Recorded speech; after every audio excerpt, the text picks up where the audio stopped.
Mucho gusto, colaboradores Vidanova. Mi nombre es Jason Hurtado, soy auxiliar de enfermería y les vengo a presentar la diapositiva de autocuidado de paciente oncológico.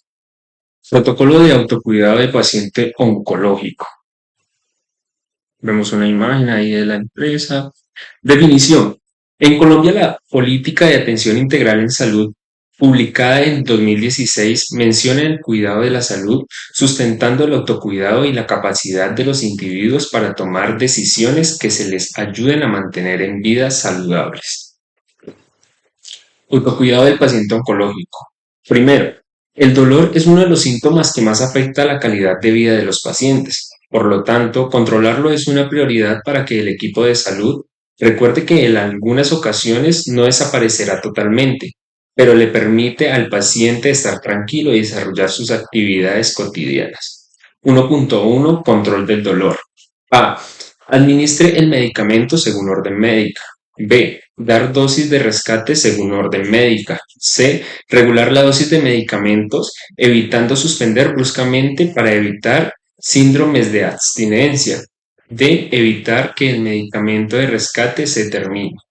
1.2. Medidas para evitar que el dolor aumente.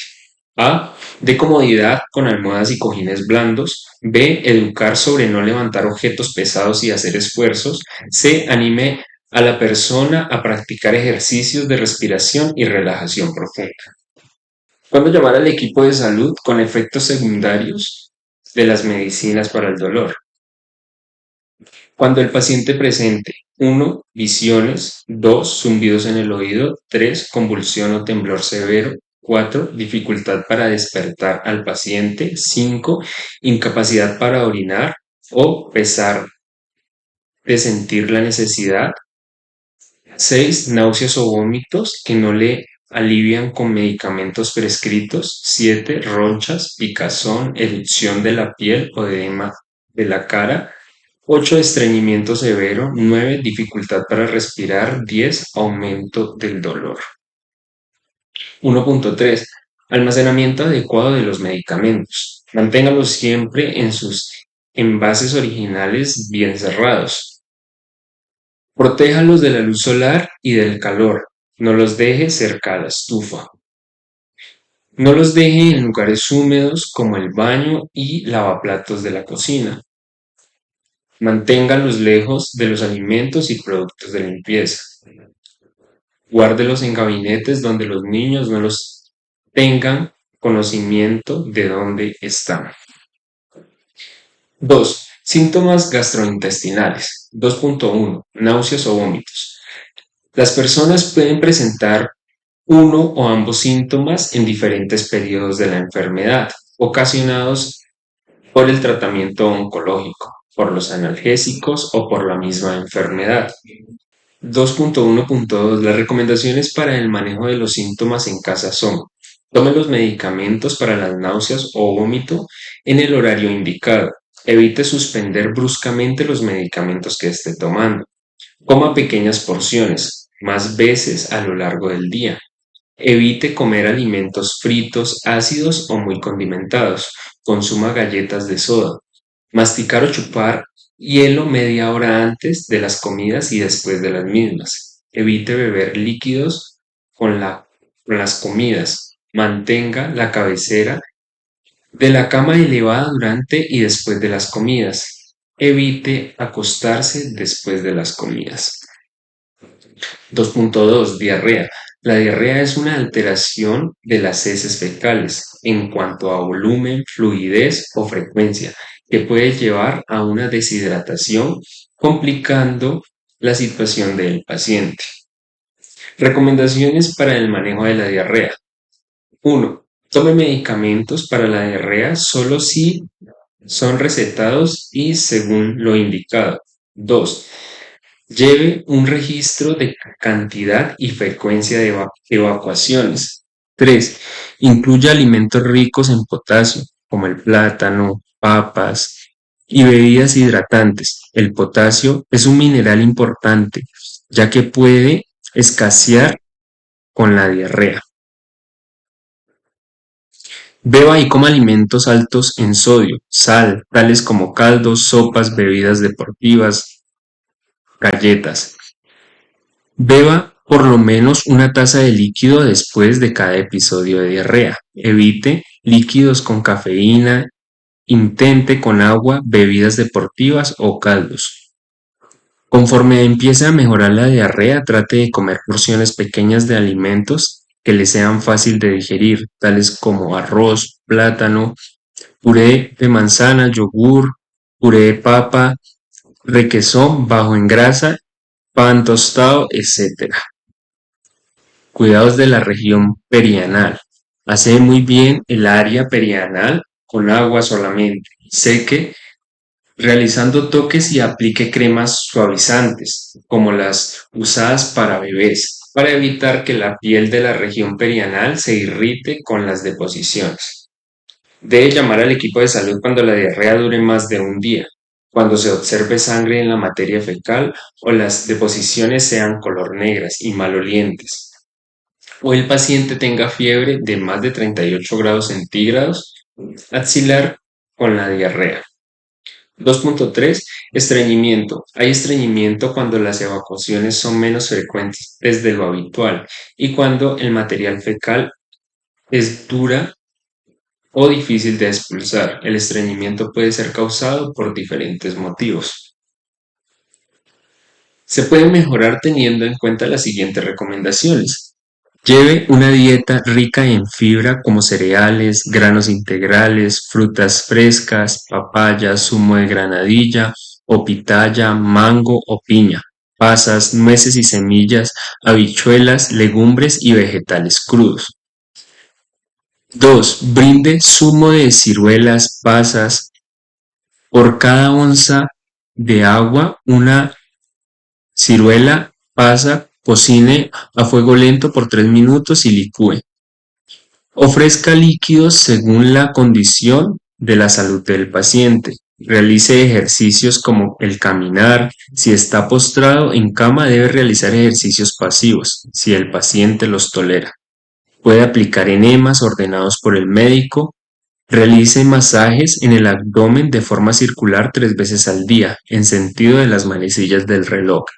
Administre los laxantes orales según recomendaciones médicas. Llame al equipo de salud cuando la rutina de evacuar de la materia fecal del paciente era de una vez al día y no lo hace en 3 o 4 días, o cuando la persona tiene que hacer el esfuerzo intenso o tenga dolor abdominal constante, sensación que el abdomen está más duro de lo normal y haya sangre alrededor de la materia fecal o problemas de hemorroides. 2.4. Disminución de la ingesta de alimentos. Las siguientes son recomendaciones para estimular el apetito. Estimule el ejercicio ligero o caminar antes de las comidas, si la condición de salud lo permite. Sirva los alimentos en un ambiente agradable y relajado. Quite los alimentos de la vista cuando no se está comiendo. Añada nuevos sabores a los alimentos o varíelos. Ofrezca alimentos de gusto del paciente. Ofrezca porción de alimentos frecuentes en poca cantidad. Brinde alimentos de consistencia y temperatura según el estado de salud del paciente. 3. Síntomas respiratorios. Dificultad para respirar. Es la sensación de dificultad para respirar o sensación de ahogo que el paciente manifiesta. Las medidas a tomar en casa son: acompañe permanentemente al paciente, ubique al paciente en una habitación ventilada, abriendo ventanas, utilizando ventilador. Estas medidas disminuyen la sensación de falta de aire. Coloque al paciente sentado o semisentado para mejorar la respiración. Enseña al paciente técnicas de relajación y ejercicios respiratorios, inhalación, exhalación y ejercicios de visualización. Administre oxígeno según orden médica. Indique la colocación correcta de la cánula nasal para evitar lesiones en nariz y orejas. 3.2. Es un síntoma molesto que puede aparecer súbitamente en forma progresiva como mecanismo de defensa fundamental para eliminar el moco o algún factor irritante en vías respiratorias. Los cuidados en casa son: administre medicamentos de manera ordenada. en hora indicada, dosis y vía de administración. Si la condición de salud del paciente le permite, explicarle en caso que la tos produzca moco que debe tratar de expulsar el moco. Ofrezca líquidos abundantes si la condición de salud del paciente lo permite. Coloque al paciente sentado o semisentado para mejorar su respiración. Ubique al paciente en un lugar ventilado e iluminado. 4. La fiebre corresponde al aumento de temperatura corporal a más de 38 grados centígrados. La fiebre puede presentarse como consecuencia de las mismas enfermedades o de los tratamientos ocasionados disminución de las defensas, lo cual puede manifestar la aparición de una infección. Los cuidados en casa son: tome la temperatura del paciente en la axila con termómetro digital. Hay fiebre cuando la temperatura está por encima de 38 grados centígrados. Evite tomar la temperatura vía rectal. Para bajar la fiebre, coloque compresas de agua tibia en la frente, axilas, pies y cubra con una sábana húmeda el resto del cuerpo. Administre medicamentos en dosis indicadas y vía de administración según orden médica. Si la condición del paciente lo permite, brinde líquidos para evitar la deshidratación. Mantenga labios húmedos con un labial natural. Si la temperatura persiste por más de una hora y aumenta por encima de 38 grados centígrados, consulte al servicio de urgencias. 5. Cansancio y fatiga.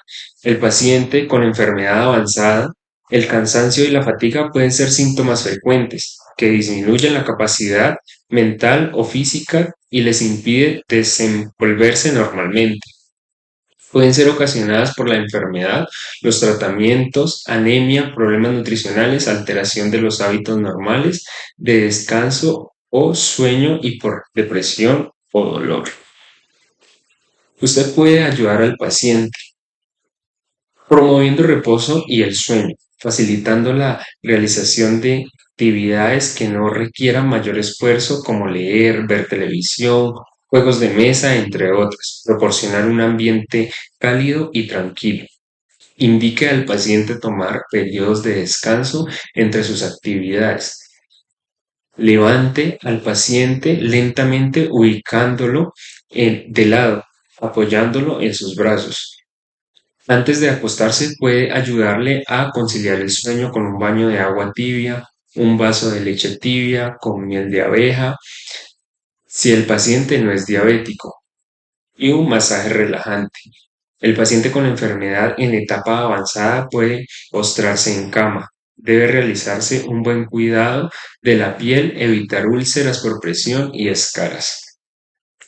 6. Hemorragia. Las hemorragias pueden ocurrir como consecuencia a los tratamientos o por la misma enfermedad. Usted puede ayudar a controlar el sangrado de la siguiente manera. Presione en el área de sangrado por unos 4 minutos con un paño o una toalla limpia. Para el sangrado por la nariz, ponga hielo en una bolsa sobre esta y presiónela. También puede inclinar la cabeza hacia atrás. Para prevenir el sangrado, evite administrar medicamentos que contengan ácido acetilsalicílico, como la aspirina. Use el cepillo dental suave. Sugiera limpiar la nariz sonándola suavemente. Mantenga los labios hidratados, para esto puede usar labial natural. Utilice rasuradoras eléctricas para la afectada, no depilador ni cuchillas. Evite usar objetos afilados como cuchillos, tijeras u otro tipo de herramientas. Evite, en lo posible, traumas o lesiones. Evita usar termómetros rectales, supositorios, duchas vaginales o enemas y evite las relaciones sexuales anales, ya que todo esto puede producir lesiones de sangre. Nota: se debe consultar al equipo de salud cuando hay un sangrado repetitivo y no usual que dure más de 10 minutos, vómito de sangre o de materia similar al café, sangre en la orina, sangre roja oscura, negra en las deposiciones, pequeñas manchas rojas o de color púrpura en la piel o en la boca, y si la tos es esputo o flema, contienen sangre. 7. Cuidados de cavidad oral. El cuidado de la cavidad oral es muy importante en cada paciente para prevenir infecciones o la inflamación de la mucosa oral. ¿Qué es la mucositis? Es una inflamación de la mucosa de la boca y de las encías que se manifiesta con dolor, enrojecimiento y se presencia de úlceras. ¿Qué es la mucositis?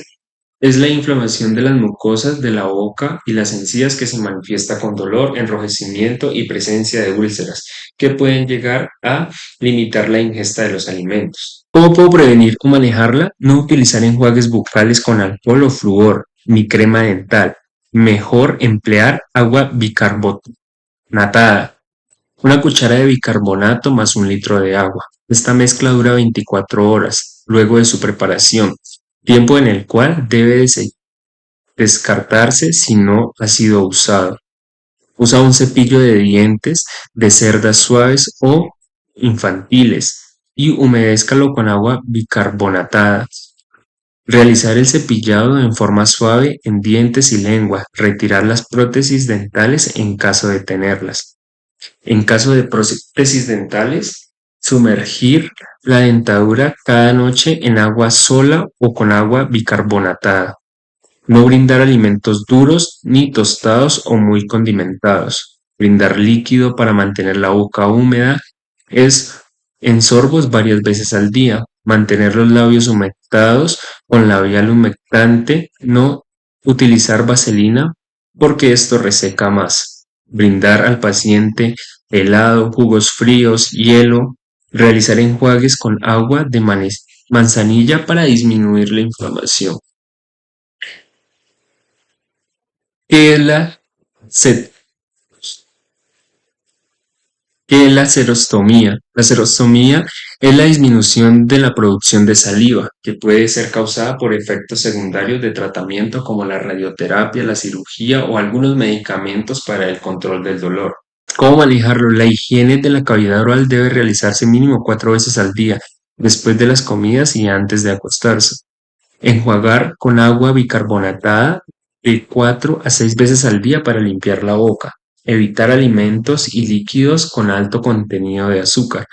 Tomar frecuentemente agua o zumos de fruta ácida con hielo para aliviar la sequedad de la boca. Nota: puede ocurrir a la salida artificial. Se prepara así: 1 litro de agua, una cucharada de glicerina, una cucharada de bicarbonato y una cucharada de sal.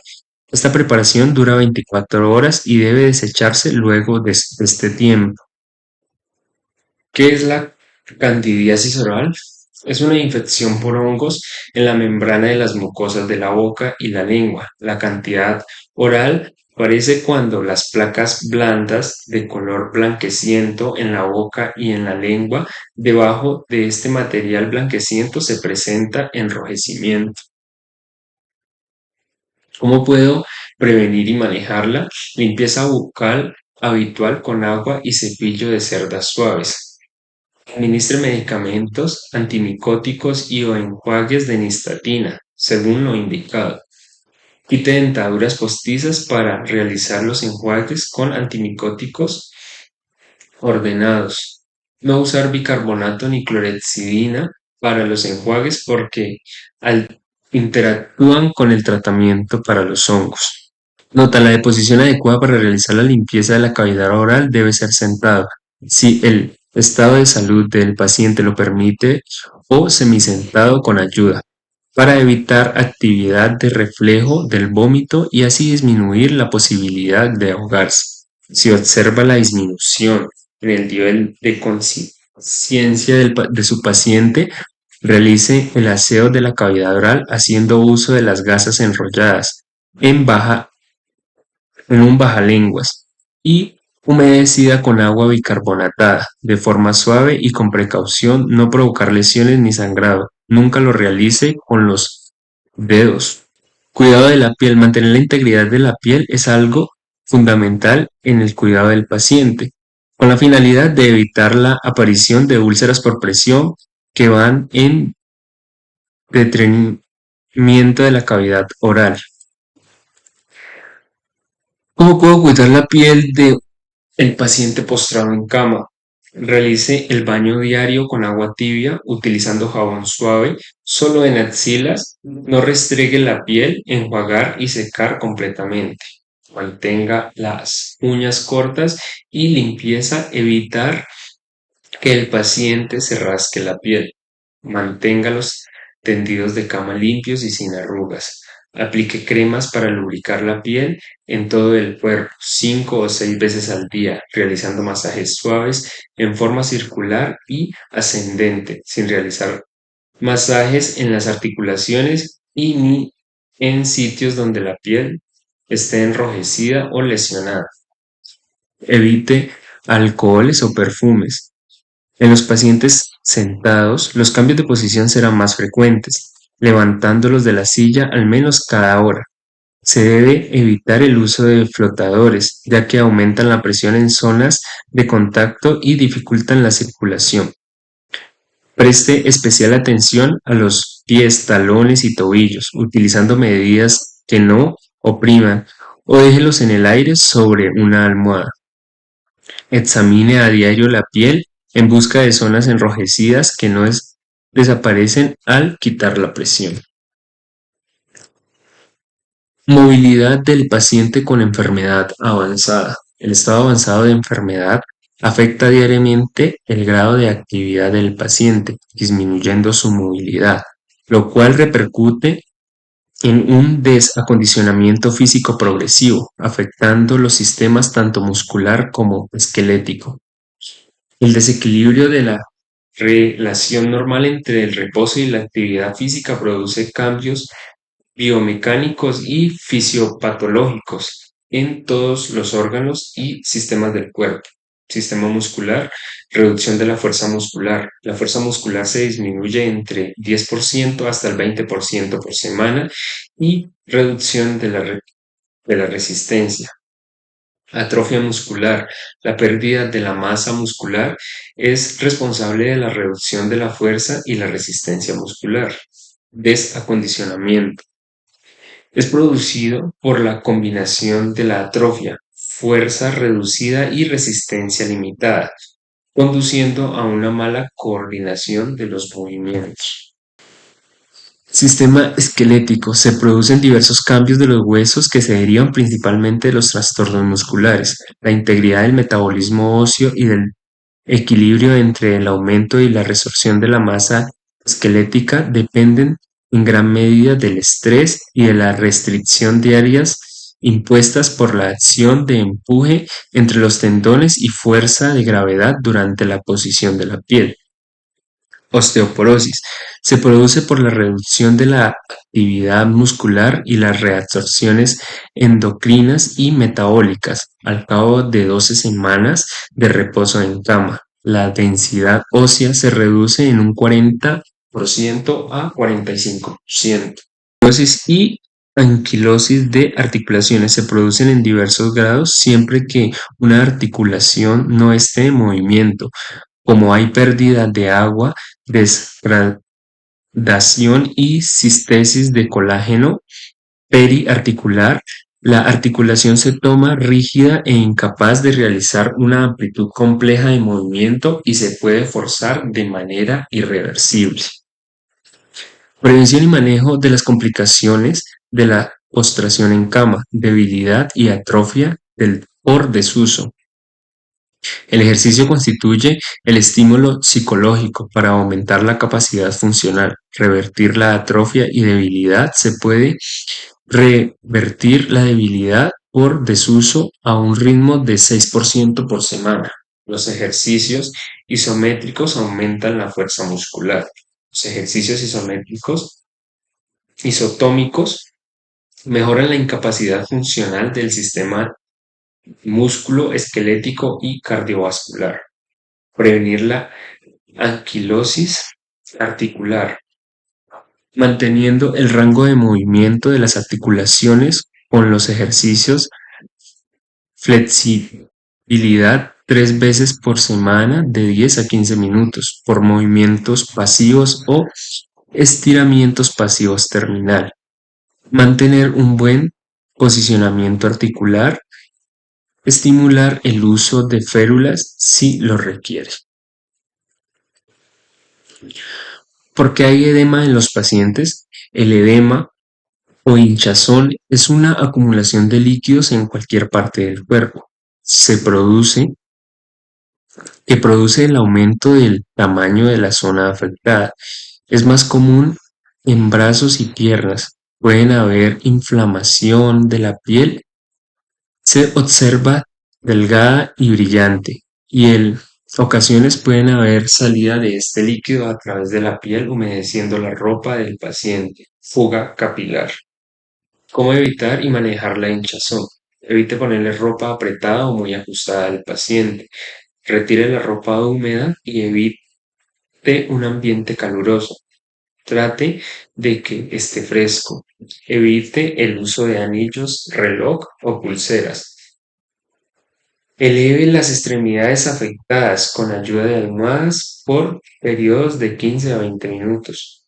Evite al paciente cortadas o golpes en zonas afectadas por la hinchazón.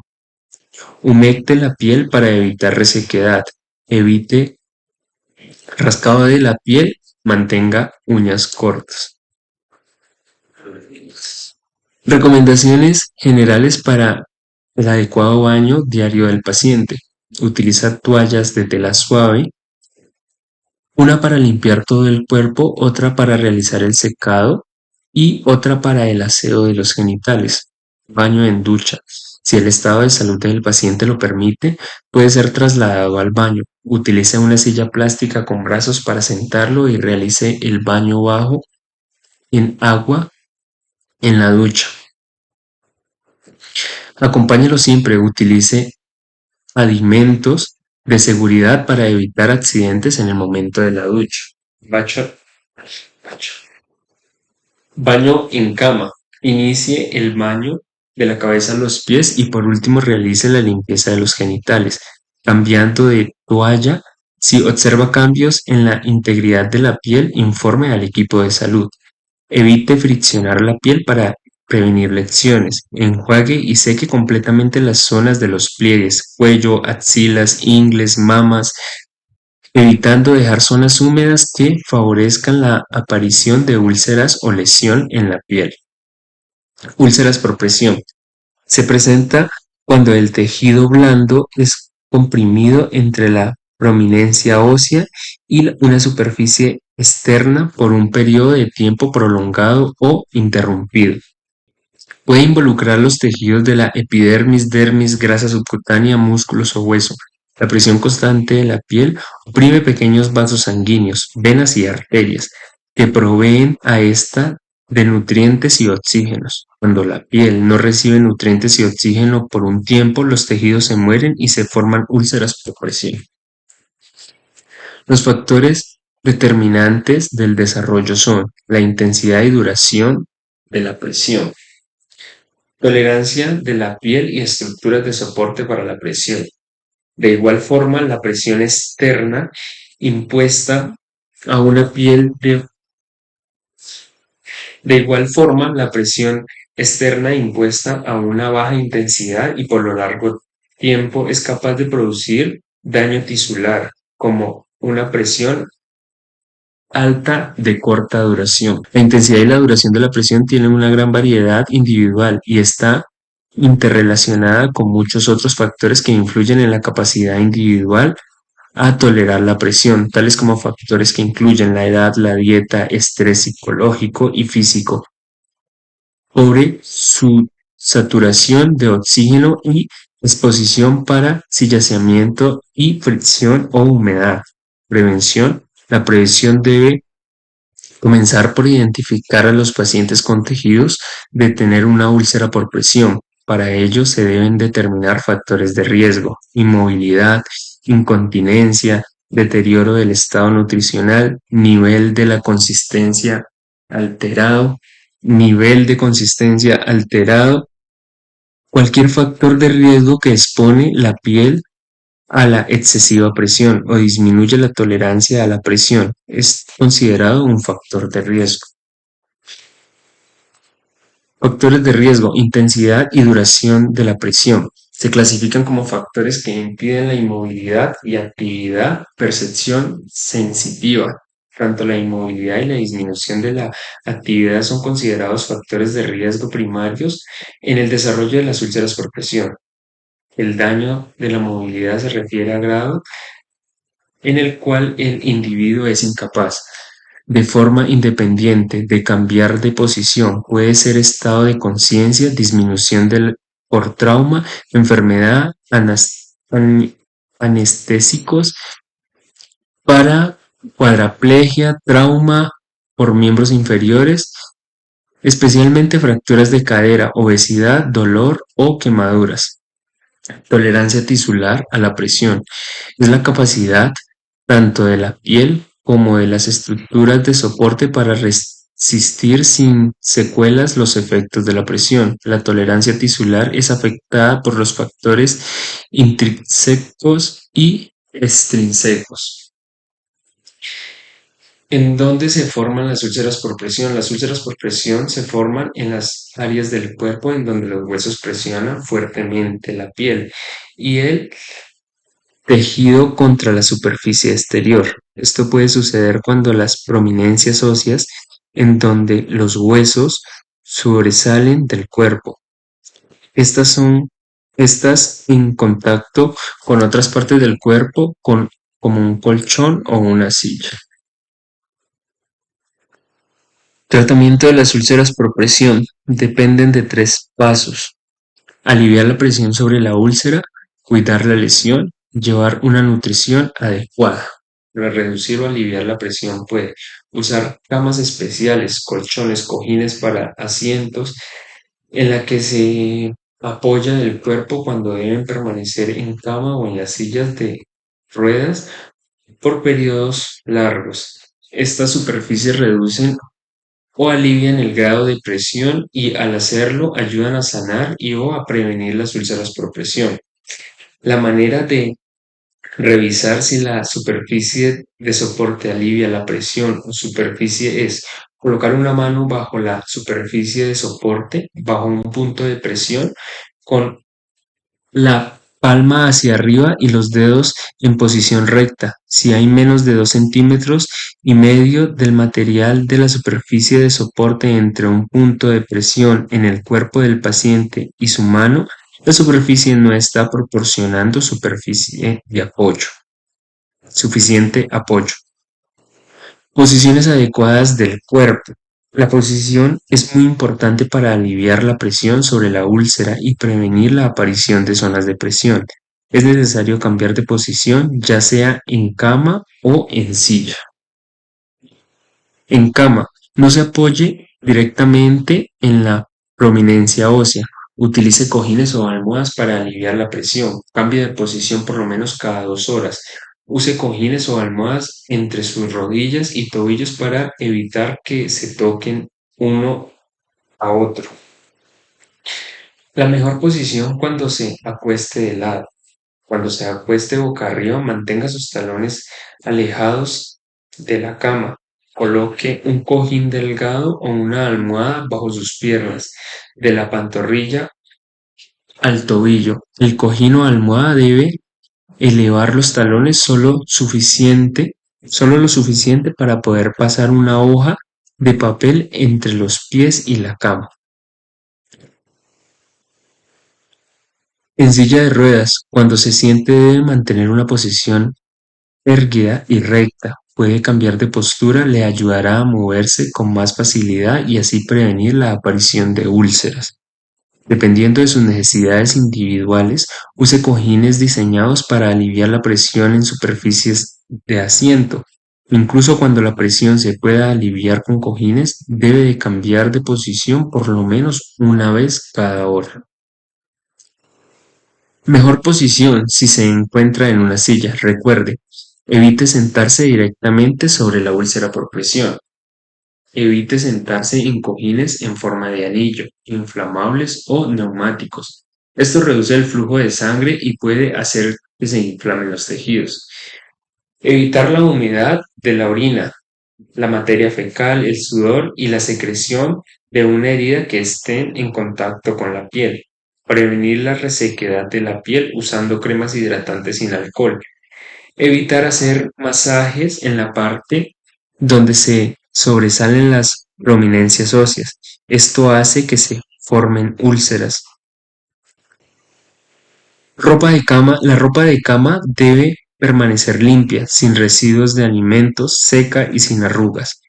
Para aliviar la presión en prominencias óseas puede usar cojines llenos de espuma, gel, aire, utilizar cremas o ungüentos que protejan la piel de la humedad, rotar los dispositivos médicos, sondas vesicales, oxígeno, inmovilizaciones para permitir que haya oxígeno en el tejido y evitar que se formen úlceras por presión por fricción.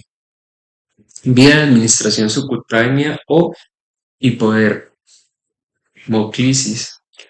La hipodermoclisis es un método simple de administración de medicación e hidratación por medio de una aguja hipodérmica, metal, teflón o vialón.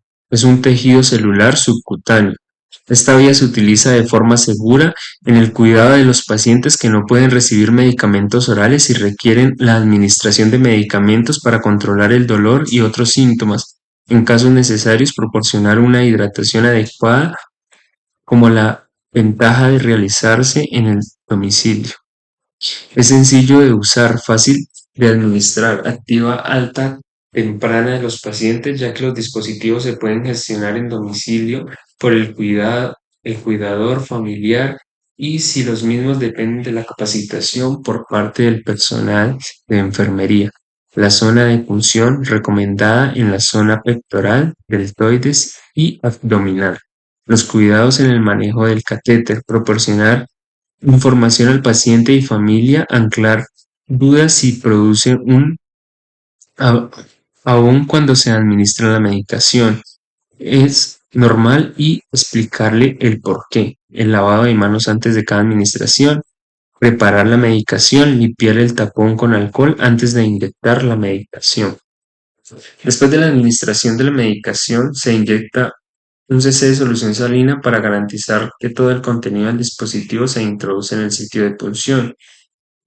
Inspeccionar frecuencia del lugar, punción directa de los signos de irritación local que pueden alterar la capacidad de absorción de la dermis. Vigilar el sitio de punción, signos de irritación local, hinchazón, calor, enrojecimiento y dolor, endurecimiento, hematoma, necrosis tisular, complicaciones tardías. Esa es mi presentación. Muchísimas gracias.